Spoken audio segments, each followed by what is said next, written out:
Come on. Let's talk about sex, baby. Let's talk about you and me. Let's talk about all the good things and the bad things that may be. Let's talk about sex. Don't have sex, because you will get pregnant and die. Don't have sex in the missionary position. Don't have sex standing up. Just don't do it. Promise? And if you feel like I feel, shout, come on. Wow, come on. Woo. Don't have sex. This is a woman. And die. And die. And die. Nah, nah, nah, come on. Nah, nah, nah, nah, nah, come on. Come on, come on. 'Cause I may be bad, but I'm perfectly good. Sex in the air, I don't care, I know the smell. My sticks and stones may break my bones, but chains and whips excite me. I may be bad, come on, I like it, Sex, baby. Let's talk about you and me. Let's talk about all the good things and the bad things that may be. Let's talk about sex. All right. Let's talk about sex. A little bit. Don't have sex. This is a woman. Don't have sex. I've been really trying, baby, to hold back this feeling for so long. And if you feel like I feel, baby, then come on. Oh, come on. Let's get it on.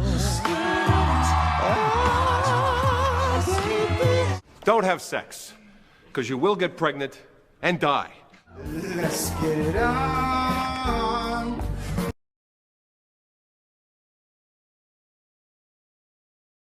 Hey, what's up 155? Hey, this is Brandon. I'm here to give you your message tonight. This is a message I've had on my heart for quite a while, but at the last minute I had to fly to Austin, Texas for work, so I figured, hey, I'll just record the message for you via video. You can watch it, enjoy it, talk about it in your groups. So let's get started. In your seat, when you sat down, is your connection card. It is important you fill out that connection card. At least give us your name and your email address and what grade you're in. Basic stuff like that is all we really need to know you were here and just kind of know who's here and pray for you when we get a chance. So if you can fill out that connection card, on the back of that connection card are some next steps we're going to talk about later tonight. But for now, if you just fill that out. Also in your seat is your bulletin. It's going to have some fill-ins and some scripture for you as we go through this message, so feel free to fill that in as we go. So tonight we are here to talk about something you think about every single day, and that is sex. Oh no, we're going to have a sex talk in church? That is terrifying, but here we go. Now listen, I'm quite aware that sex is everywhere around you. Everything you're exposed to has to do with sex. As the old marketing slogan goes, sex sells. There's even ads on TV that involve sex just to sell a cheeseburger. Check out these pictures from Hardee's.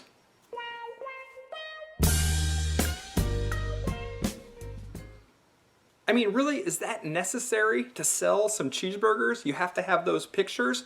That is crazy. Our culture may seem obsessed with sex, but the funny thing is, this isn't new. The topic of sex is discussed in the first chapter of the Bible. Why? Because it is powerful. God knew this would be something we would struggle with as humans. The Bible is filled with sex, and this is where the Bible gets really interesting. Let's look at some examples. In Genesis 6, we're only 6 chapters into the story of life that God has created, and things are already out of control. There's demons having sex with women and creating these giants. I mean, things are off the chain already. 6 chapters into the story of life. God has decided to wipe out the entire mankind because of their sexual immorality and all the crazy stuff they're doing. And only Noah is the one that saves all of mankind. But God is ready to wipe them all out because of sex. 6 chapters into the Bible. Now there are some chapters in Leviticus that are so great. This is where God has to lay down the law of exactly who you can and can't have sex with. Because it's become such a problem that people are trying to have sex with everybody, I guess. So in Leviticus, God is going through the list of people you can't have sex with. So let's go through some real examples from Leviticus 18. It says, do not dishonor your father by having sex with your mother. Really? They have to write that down, not to have sex with your mother? And it's about dishonoring your father. What about your poor mother? Can you believe that? It also says, do not have sex with your father's wife, even if she isn't your mother. Oh, so if you get a stepmom, I guess it's not okay either. So I'm glad they laid that out. It says, do not have sex with your sister, even if she isn't your dad's daughter. I mean, what the heck? So whether it's a sister or a stepsister, you're still not supposed to have sex with them, just so we're clear. Do not have sex with your son's daughter. Do not have sex with your father's sister, which is your aunt. Do not have sex with your brother's wife. So your uncle's wife, don't have sex with them. Do not have sex with a woman and her daughter, especially at the same time. I guess that was a problem. Do not have sex with a man like you would with a woman. Okay, I think we know where that's going. And the best of all is, do not have sex with an animal.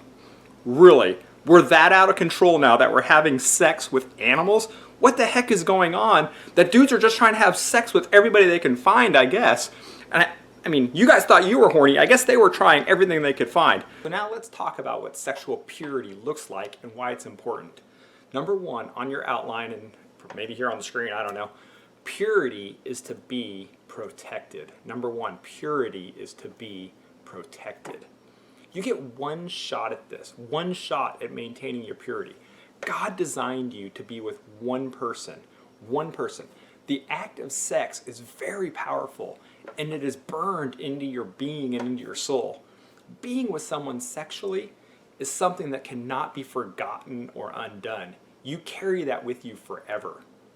Genesis 2:24 on your outline says, therefore a man shall leave his father and mother and hold fast to his wife, and they shall become one flesh. Now I know most of you are young enough that you're not quite thinking marriage or even sex yet, but you have to realize that's what God designed sex for, was to unite us with our one lifelong spouse. Sex is that bond that will tie you to another person forever, for the good or for the bad. Many psychologists believe that the reason we have such a high rate of divorce nowadays is premarital sex. Because what's happening is that over 40% of marriages end in divorce. Anybody else here from a divorced family? Yeah, I am, for sure. Over 40%, almost half of marriages end in divorce. That bond that sex bond that is supposed to bond you to another person for life, people are having premarital sex and they're losing that bond because they're giving that bond to somebody else before they meet their spouse. That bond is being wasted or diminished, or people are getting programmed to kind of ignore that bond because they've had so many partners. Because when you have sex with someone, you're giving a little bit of yourself to that person through that bond. Add a few different partners in there, and all of a sudden you don't have much left to give your spouse when they do show up. So you don't have that bond, and all of a sudden you have divorce because you don't feel that bond because it's been diminished with other people. You can't have the strong bond. You've already been programmed to ignore it. And how I said earlier that 40% of marriages end in divorce, when you look at second marriages where people decide, oh, the first marriage didn't work out, I'm going to get married again, 60% of those end in divorce. Why? Because you've already given that bond to somebody else, either through your first marriage or partners leading up to that first marriage or whatever it is. You've already lost that chance. So that bond with your second husband or wife is even less than your first. So no wonder those also end in divorce. Once you've given yourself to someone, it's hard for that bond to tie you to somebody else, no matter how hard you try. Hebrews 13:4 on your outline also says, give honor to marriage and remain faithful to one another in marriage. And that also goes for being faithful before marriage. Purity isn't just about waiting until marriage to have sex. Purity is also about protecting your virtue from impure thoughts and experiences. Purity is about not watching porn just because it's available. Purity is not about fantasizing about a boy or girl, just laying in bed thinking about what you might want to do to somebody. That is impure. That is how you lead to impure thoughts. Purity is not about having thoughts of homosexuality. Purity has to be protected. Purity is about not putting yourself in compromising positions that may lead to a bad decision. Purity must be protected. So, how do you do that? How do you protect purity? Let's talk about that with number 2 on your outline. Having purity requires boundaries. Having purity requires boundaries. Let me just say that staying pure isn't easy. I can tell you that I wasn't able to do it. I wish I had, looking back at it, but growing up I just didn't have the relationship with God that I have now, so I didn't understand how important it was, and I didn't feel that calling at that time. But in order to remain pure, not just of your body, but of your mind, you must set up boundaries in life. So what do boundaries look like? Well, boundaries are about making a decision now of what is acceptable in your life and sticking to it. So you make that decision right now. What are my boundaries that I'm going to stay inside? And you stay inside those boundaries. You have to stick to that. If you wanted to try to decide what your boundaries are during a moment, during a whatever it is, you will compromise your purity because you can't make those decisions during a moment like that. You have to make those decisions beforehand and decide, here are my boundaries, and keep them right there. So what are the examples of that? Well, you can decide right now how far is too far with your boyfriend or girlfriend. You need to make that decision right now. This is how far is too far. And then you need to have that discussion with your boyfriend or girlfriend and go, just so we're clear, this is my line. We're not going past that line. You need to make sure that is very clear. And that may be an awkward conversation, but it's a lot better than, in the heat of the moment having to go, whoa, that's past the line. Have that discussion of what the line is so everybody understands what that line is. I can tell you a few guidelines that might help with some of this. If your bathing suit covers it, they shouldn't be touching it. That's probably a good place to start, right? Especially for girls. Or if you're laying down together on a bed or a couch and everybody's feet are off the floor, you're probably setting yourself up for a compromising position. So just try to stay out of those compromising positions. Boundaries are also about making a clear decision on what it will look like and what you'll look at on the internet. So I can tell you this, looking at naked pictures of people quickly leads to watching porn of those same people. So be careful if you start out going, I'm just looking at somebody, in their underwear. Next thing you know, you will be watching porn or looking at pornographic pictures. So let me give you some of the quick dangers of watching porn.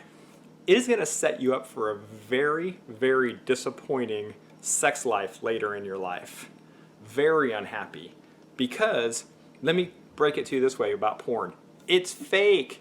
It's the movies. They are acting. That is not what real sex looks like or is supposed to be. They are acting. It is about as real as the Transformers.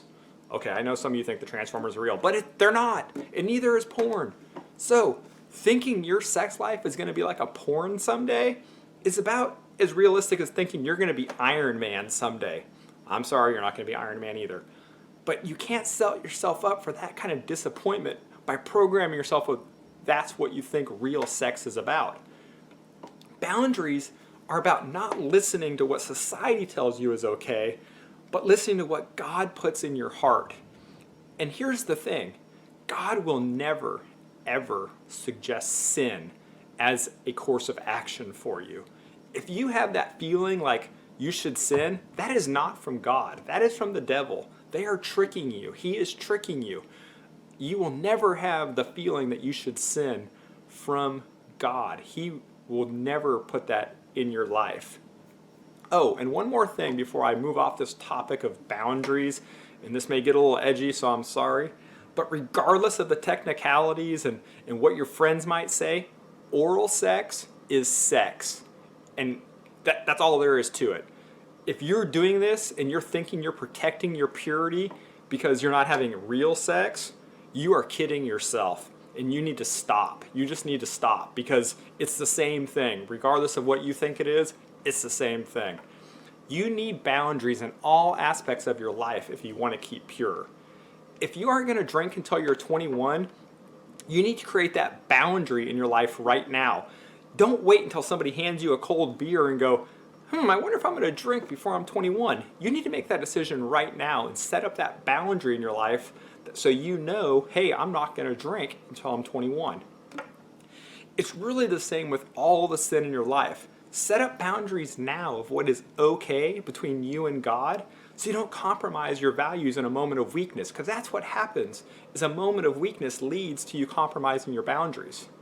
And the best thing is you need to share these boundaries with an accountability partner or a friend that's going to hold you accountable, I guess, so that you can avoid this sin, because they will help keep you accountable. If you tell your friend, hey, I'm not going to go this far with my boyfriend, when you do go that far, they're going to call you out on it and make you back where you should be. Or if you say, I'm not going to drink, they're going to call you out on that. You need that accountability in order to keep you where you're at. So don't be afraid to share your boundaries with somebody. And then also, as we're talking about boundaries, avoid anything that could lead you to compromising those values. Like we talked about, laying down on a bed with your boyfriend or girlfriend could lead to compromising your values. Maybe you say, you know what, I'm going to wait until after marriage to have sex, but I think it's okay to drink right now. Well, guess what? If you go out drinking on a Friday night at a party, drinking too much could lead you to compromising your purity values instead. So be careful, because one compromise could lead to multiple compromises. So let's move on to number 3.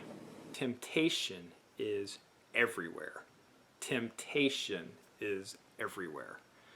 We have to realize that the reason we need boundaries is that temptation is everywhere around us. And I want to be clear about something else. I think the old-fashioned way of thinking was that there were girls that were trying to remain pure no matter what, and there was these scoundrel guys that would do anything to get these girls to compromise on their purity. And while that still happens a little bit, I think the script has been flipped a little bit on that. And now that's not really the culture we live in anymore. Girls are now just as aggressive as guys are when it comes to getting people to compromise. Guys, you need to protect yourself and not allow your morals to be compromised by a girl saying or doing all the right things. This isn't a new problem, though. It has been going on since the beginning of time. Let's look at this story from Proverbs, where Solomon warns of a guy falling into this trap. So a guy is walking in a part of town that Solomon says he shouldn't be in, and Solomon even calls the guy foolish for even being in this part of town and putting himself in this position, because maybe he didn't have those boundaries we talked about. So this guy's in this part of town, and he's in a spot he shouldn't be, and along comes a seductive woman. And maybe she's eating a cheeseburger like Kate Upton was in that ad earlier, I don't know. But whatever happens, the seductive woman walks up and steps up to the man and says this in Proverbs 7:16. I have covered my bed with colored sheets from Egypt. Why would she just tell a stranger that? I have made my bed smell sweet with myrrh, aloes, and cinnamon. Come, let's make love until morning. Oh, it just got real now, right? Let's enjoy each other's love. Now, here's where it gets tricky. My husband is not home. He has gone on a long trip. Whoa, you have a husband? He took a lot of money with him, and he won't be back for weeks. Don't worry about him. By her clever words, she made him give in. By her pleasing words, she led him into doing wrong.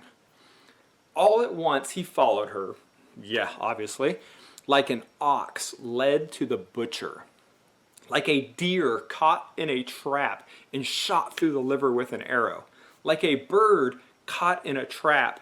He didn't know what he did would lead to his death, that would kill him. Guys, a girl's clever and pleasing words can lead you into doing wrong. I don't know a lot of guys that have the strength to resist their girlfriend if they say something like, hey, my bed smells great, let's make love until morning. They compare him to an animal caught in a trap. That last line is the one that we need to pay special attention to, though. He didn't know what he did would kill him. Sin leads to death, and that's what this is sin. Impurity is sin, and that leads to death. And maybe not a physical death, but definitely an emotional one where you are torn from God and torn from maybe your future spouse because of this impurity. Although, in this day, it could be a physical death, because guess what? Things like AIDS is real, and people die from having sex nowadays with multiple partners. So we have to be careful of that as well. All right, so sex is dangerous. Some people think they can play with it and not get hurt. Some people think they can walk right up to the line and have the willpower to not cross over. Some people think they can handle the explosiveness that is sex. But just like the man in Solomon's story, they lack common sense and judgment. Let's just own up to it. There are certain things we cannot handle. And I say we because I'm involved. And we should know where the line of sexual purity is and then back away from it. There are certain films, movies, videos, and pictures and magazines that you and I cannot handle. There are certain television shows and late night channels we have no business watching. There are certain websites we should not be on. We should avoid those. There's even certain times of the day we shouldn't even be on our computer due to the temptation. There are certain people who, by their stimulating conversations, weaken us and can make us compromise. There are certain clothes that probably shouldn't be worn because you're leading to somebody else compromising their purity. There are certain rooms that no one should be in with the opposite sex at any time. There are certain settings that are just too tempting. Touches that are way too personal and can lead to something else. There are liberties that are too much for us to handle. We are fools to play around with them, with these liberties and these touches and this space that's too personal. They're creating a temptation we simply cannot control. Now, I'm going to quote my favorite artist, which is Taylor Swift, and she always said, when you're 15 and someone says that they love you, you're going to believe them. And at the end of the story, the girl cries because she went too far with the guy. That's what can happen if you just let that appealing talk and everything compromise your decisions. Granted, we can't avoid all sexual stimuli around us because it's everywhere, even in Hardee's hamburger ads. But maybe think of it like this. If you're on a diet, don't go to the donut shop and be surprised when you eat a donut. Kind of the same thing with stimuli around you, avoid it and it'll help you stay pure. And when it comes to sexual temptation, the Bible is quite clear on what the appropriate strategy should be. What do you do when you have sexual temptation? And that strategy is very clear. It is to run away. 1 Corinthians 6:18 says, flee from sexual immorality. Flee, get out, run. Don't debate it. Don't try to debate it with somebody. Don't try to resist it because you're not that strong even though you think you might be. Don't see how close to the line you can come without actually stepping over it. Don't flirt with that temptation. Run, flee from that sexual temptation. So let's get ready to wrap up this message tonight as the band gets ready to come out. So we went over 3 things that are very important tonight. That is, purity is to be protected. Having purity requires boundaries. And the last one is temptation is everywhere. If we can remember those 3 things and make sure we set up a stage of our life to protect us and make us aware of those things, we'll be in a better spot. So pull out your connection card that I had you fill out at the beginning of your message, and you turn that over, and there's some next steps there. And what I'd like you to do is make some decisions on those next steps tonight. And those next steps are, first, I will set up boundaries. So you're going to set up some boundaries in your life, and then you're going to tell some people about it and make sure they understand. Next is, I will remain pure until marriage. This is a tough one, but now is the time. When you're in middle school or high school, you have to make that decision right now. Am I going to stay pure until marriage? If so, you need to make that a boundary and create that line that you're not going to cross. And the last one is, I will stop sinning and start a new path. Maybe you're already doing some of the stuff we're talking about here tonight. Maybe you just need to stop what you're doing. God will reward you for that. Stop the sin you're currently in and start a new path, and God can help you with that. So, you have a decision to make tonight. Are you going to protect your purity by setting up boundaries? Or are you going to just keep walking along and hope you don't fall into a trap like we talked about in the story from Proverbs? You can't just count on not making a bad decision. You have to set up those boundaries and make that decision you're going to walk in purity. If you have already compromised your purity, you can still help yourself by stopping that activity. Stop sinning now. You don't have to continue down that path of destruction. You can stop. And you can ask God to help you. Maybe you're not strong enough to stop on your own. Maybe you feel like you're stuck in this trap. Ask God to help you. His love can give you the strength you need to stop sinning and start down a new path. I want the best for you guys as you guys become adults. And if you can find a way to remain pure, it will make your adult life so much better. You will be able to enter relationships with less baggage and more confidence. You'll have a stronger bond when you do find your spouse and you guys get married, that your marriage will be so strong and your lifelong commitment to each other will be so great, and your relationship with God will be so much stronger because of it. I hope you guys have a great time in groups tonight. I love you. Good night.